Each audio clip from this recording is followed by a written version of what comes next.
प्रधानमंत्री नरेंद्र मोदी ने मंगलवार को राज्यसभा में राष्ट्रपति के अभिभाषण का जवाब दिया। मोदी के निशाने पर कांग्रेस रही। उन्होंने तंज कसते हुए कहा कि जिन्होंने देश में इमरजेंसी लगाई वे लोकतंत्र पर चर्चा कर रहे हैं।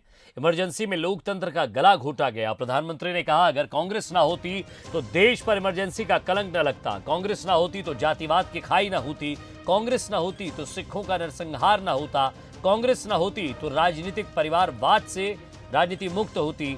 मोदी यही नहीं रुके। उन्होंने कहा कि कांग्रेस की सोच पर अर्बन नक्सलियों ने कब्जा कर लिया है। उन्होंने कहा परिवारवाद लोकतंत्र के लिए सबसे बड़ा खतरा है। वहीं उन्होंने कहा कि हार से हुई निराशा को देश पर नहीं थोपना चाहिए। यहां पर यह कहा गया कि कांग्रेस न होती तो क्या होता।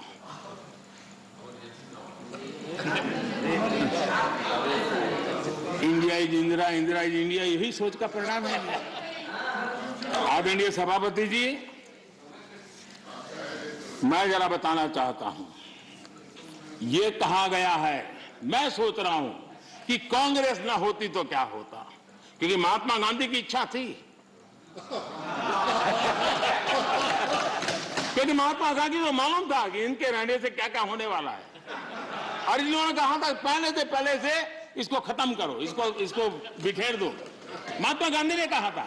लेकिन अगर ना होती महात्मा गांधी की इच्छा के अनुसार, अगर हुआ होता, अगर महात्मा गांधी की इच्छा के अनुसार कांग्रेस ना होती तो क्या होता? लोकतंत्र परिवारवाद से मुक्त होता। भारत विदेशी चश्मे के बजाय स्वदेशी संकल्पों के रास्ते पर चलता। मैं देख रहा हूं कि कांग्रेस एक प्रकार से अर्बन नक्सल के चुंगल में फंस गई है। उनकी पूरी सोचने के तरीकों को अर्बन नक्सलों ने कब्जा कर लिया है, और इसलिए उनकी सारी सोच गतिविधि डिस्ट्रक्टिव बन गई है, और देश के लिए चिंता का विषय बड़ी गंभीरता से सोचना पड़ेगा।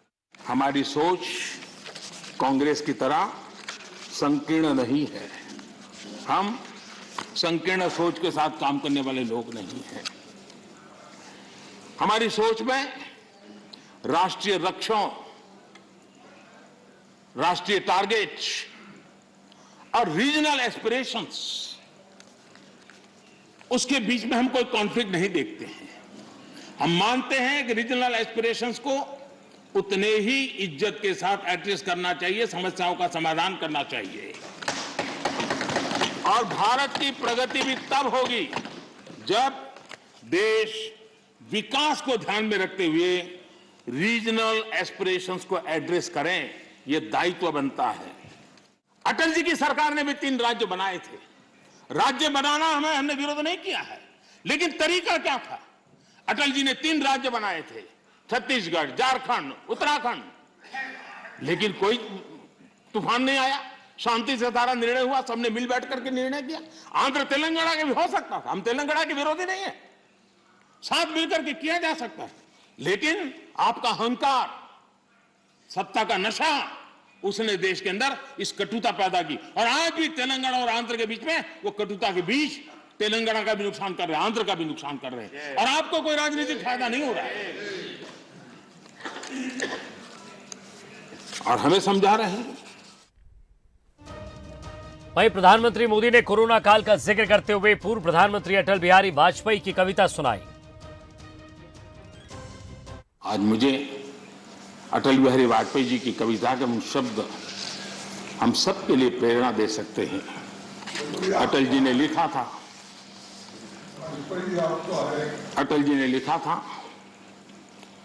व्याप्त हुआ बर्बर अंधियारा, व्याप्त हुआ बर्बर अंधियारा, किंतु चीरकर तम की छाती, किंतु चीरकर तम की छाती, चमका हिंदुस्तान हमारा।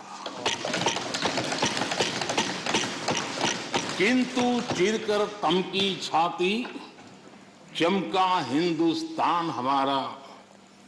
शत शत आघातों को सहकर, शत शत आघातों को सहकर जीवित हिंदुस्तान हमारा, जीवित हिंदुस्तान हमारा। जग के मस्तर पर रोली सा, जग के मस्तर पर रोली सा, शोभित हिंदुस्तान हमारा, शोभित हिंदुस्तान हमारा।